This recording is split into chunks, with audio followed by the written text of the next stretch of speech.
Bossing mo yun, nagdadry na siya. So, lagyan natin ito. Yan ang sikreto natin. Yun. Ang ating gata.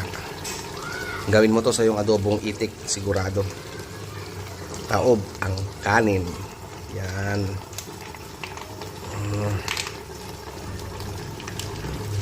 Nagpapalas yan na kasing sumalambot na yung ating itik. Measure ko ka ng 20 minutes. Sobrang lambot na siya. So, yan na lang. Magpapalasa dyan yung kanyang gata. So wait natin mga kabosing, mga 5 minutes na pakulo on high fire, tapos okay na siya. Yan, so update ko kayo mamaya.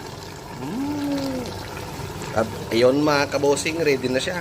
Yan, cook na naman tayo mga kabosing. Yun nga pala, kung napadaan ka at nagustuhan mo ating video,